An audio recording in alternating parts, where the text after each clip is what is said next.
let's talk about the announcement that hit the news last night. Pedro Sanchez at it again. I saw his face and I was like, oh no. Greater chance of potentially getting put through. People are saying that's a total market intervention, a massive bomb for people which professionally do this in Madrid and Barcelona. Or is it?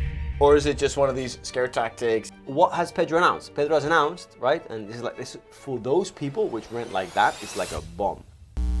New housing measures were announced last night by Pedro Sanchez himself for everybody owning a property in Spain. Let's get into it. Kian, let's talk about the announcement that hit the news last night. Pedro Sanchez at it again, Man. True in style, every January. Why are we here again having a similar conversation last year? I literally, I opened my feed on And then you showed Instagram it to and I me, I saw was his there. face and I was like, oh no, you know? Yeah. Because this time last year, Pedro Sanchez announced the 100% tax, which didn't happen, which sort of shook the market. And yesterday he was at this event with some ministers of the Spanish government. And there's a very big public housing project called El Campamento, right? And, sort of put the helmets on and walked around for the media to sort of catch them. And then they sort of announced all these measures, right? And so we spent some time sort of, reading through them and thought it was time to sort of bring them up and talk about them. Yeah, quite interesting. You're telling me a little bit about them. I mean, he wants to put limits on landlords' ability to raise rents and a couple of other things. So let's talk about the details. I mean, some people are talking or labeling this as a proper rental market intervention, right? And it's not that dramatic. I mean, after reading through his sort of press release or what he talked about yesterday or announced, there's a few different sort of parts we can divide it in, right? So number one is fiscal changes. So tax incentives for owners that want to rent out their property long term. Yeah. So for people to understand, back in 2020 when it was COVID, the Spanish government implemented by law, by a decree, that landlords weren't able to raise prices for a few years, and now this year or last year a lot of contracts came into renewal. So what he's trying to do is like, okay, guys, if you don't renew, if you don't raise your prices, for the renewal period, you will have a 100% exemption on your income, which sounds great, but we haven't seen sort of the fine print of this yet. And normally the fine print, as we've known in previous laws for rental price regulation in Spain, the Spanish government has created a map and has called certain areas, right, tension areas, so zonas tensionadas. And within those tension areas, they apply sort of rental prices, and then you either renting your property, you can above or below or at the price, right? So what most probably the fine print will show is yes, for those people that don't raise prices, only if you're in the tensioned areas. Yeah. So it's not going to be something, it's too early to say, that's going to be applicable to everyone in Spain. Like, it would be incredible for our market. It's a lot of our clients that rent long term to have 100% deduction or exemption in your tax for long-term rent tenants.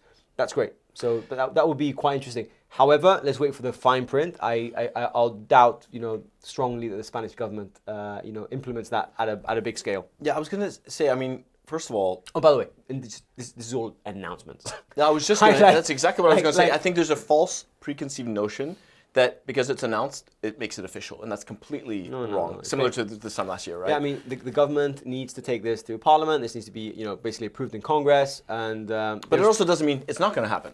Yeah, exactly. We just don't know. And this one is probably has like greater chance of potentially getting put through, wouldn't you say? That was certainly than last year's announcement. It's really hard. Like the political landscape in Spain, for such changes, the Congress is very divided. So it's very similar to the 100% tax, like the Partido Popular and other forces, political powers will most probably, make it very difficult for this to work out. Yeah. So this is just an announcement of something he'd like to work on. So there's two ways he could implement this. Yeah, well, hold on. Yeah. And also, even if it were implemented, like, how would you track it?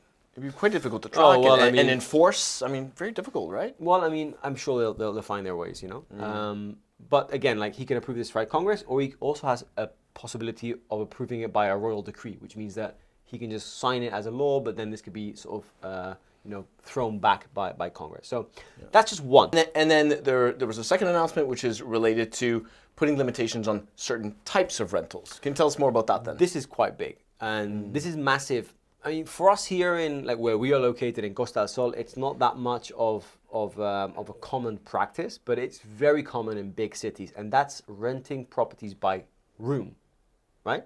So in cities like Barcelona, San Sebastian, Madrid, what some investors are doing, right, and it's become really popular in some cities, is they'll get large properties, large apartments, and they'll divide them in rooms, and they'll rent out rooms. So, just to kind of give everybody context, so residential building, Yeah. multifamily, as in like Yeah. multiple apartments, Yeah. and each one of those apartments is carved out into rooms. Exactly. So How long is this? When did this all this start has happening? been going on for years, and it's really lucrative. Some people have made a lot of money. course. So all of a sudden, if you imagine you have a 130 square meter apartment that rents out for 1,300 euros a month, for example, 1,500 euros a month, by cutting up into 5 bedrooms, just talking like any general numbers, right? You might be able to rent every room for 550, 600, and then total revenue from the property will be maybe 2,200. So a lot of investors in these cities have turned to renting by room. So they changed the distribution of the apartments into sort of rooms and then rent them out. So what the government... Yeah, who's renting these places? Is it students, young people. I mean, there is a big sort of like everywhere in Europe, there's a big housing crisis in Spain. So like house of affordability. So this is a good way for people to otherwise exactly. afford. You pay 500 euros. It's like a co-living setup. It's interesting. There's even a business setup in these cities which you're able to buy a room in title. That exists now in Spain. Wow. And actually you own the property, and you can buy it, and then when you leave you can rent it. So like there's a whole economy around like renting by room. So but for people that like are local to, I know a lot of people professionally that operate in Madrid, and this is very common there. But it's not common here at all. Very, very, very few investors do that on the coast because the coastlines are more for expats, international audience. So the rental by rooms is not really that common, right? Now, it makes a lot of sense in areas like Madrid and Barcelona, where I imagine those are quite popular. Valencia, yeah, exactly. But what has Pedro announced? Pedro has announced, right? And this is like this for those people which rent like that. It's like a bomb.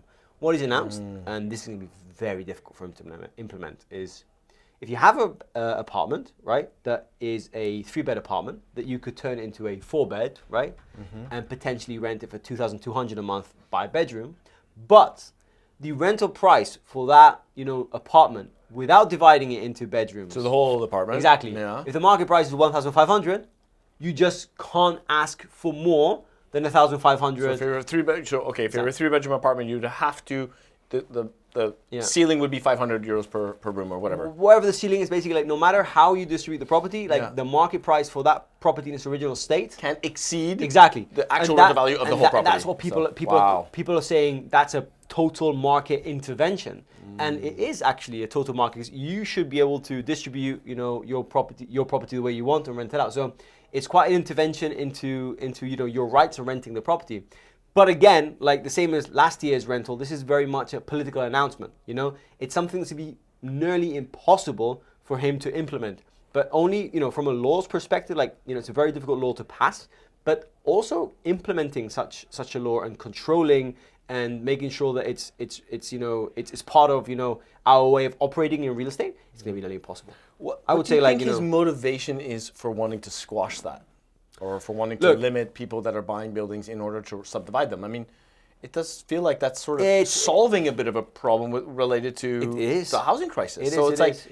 Aren't we all trying to kind of look for solutions for? It's a hot topic in Spain, unfortunately. The thing is, like, Spain has a housing crisis, and the Partido Socialista, Partido of Pedro Sanchez, has been quite known for announcing measures which even though it's not that they don't make any sense, is the message itself is what he needs to convince voters that he's doing the right thing.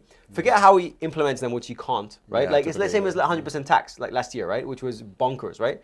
It's just announcing that is going to be good for his sort of political campaign rather than implementing it, because what we do know is are the facts of the facts, right? In the case of international buyers buying in Spain, they're important to our economy. We're a touristic economy. All these things we continuously talk about on the channel. So the answer is mostly political rather than, solution-focused laws. But I can't imagine if, he's out to kind of get foreigners or if that's one of his main kind of political messages, I can't imagine that the people that are buying these entire buildings are international buyers. I'm sure they're domestic buyers for the most part. All domestic investors, yeah, right? I mean, 100%. No, no, nothing to do with, this is just, like I said, a political announcement. It really, really is a massive, bomb for people which professionally do this in Madrid and Barcelona. Or is it? Or is it just one of these scare tactics, big announcement, big headlines, he captures, his, popular, yeah, it was like votes, and then exactly. And then it just passes without. So are the people that actually own these buildings really kind of shaking in their boots, or do they know better? I mean, I think it's the first time that market is hit. Okay, fair enough. So it will make them go like what we did last year with 100% tax. Yeah. Like, oh my God, is that really gonna? But then you realize that passing this through Congress is equally as impossible as the 100% tax. So as difficult. Sorry. Yeah. So we have that. So fiscal advantages for owners that want to renew. Again, very difficult. We have to check the fine print, see how they sort of formulate this law. And second, restricting people from renting a property by rooms, which is something that doesn't affect the coastal areas of Spain at all. So in our case, in Costa del Sol, it doesn't affect this market at all. Until this was announced, I hadn't even heard of it on this market. Exactly. Happening. Exactly. Another thing that he announced was, regulating temporary rentals. So rentals which are not long-term, rentals which are not short-term, but rentals which are in the middle, which we're keen to see, what he means by that. Again, very vague. And that's another one of the announcements that he made. So we wait and see. Yeah, exactly. As per usual. Exactly. So we did that video last year, and most probably we'll do an update again, more or less in May. Like, he's very predictable. Most probably he'll announce something again in May. He's predictable in his unpredictability. It's predictable in his unpredictability. That's right. Okay, well, so what do we say to our audience? I mean, stay tuned. We'll keep you posted on the development of this, if there is any. Either way, tune in. Ladies and gentlemen, thanks for tuning in today. Kian, thanks for the update, as always. No problem. Yeah. And, well, as I said before, stay tuned. We'll let you know as the situation unfolds. If it unfolds, if there's anything to update, you'll be able to count on us to let you know about it. If any of you guys, I mean, we do get a lot of investor audience. If any of you guys are based in Madrid and you're doing these sort of you have been doing these sort of purchases and rent out, reach out, comment below. Let us know how you're affected. Has this affected you? Are you worried? Yeah. Right, guys. Venga. Hasta luego.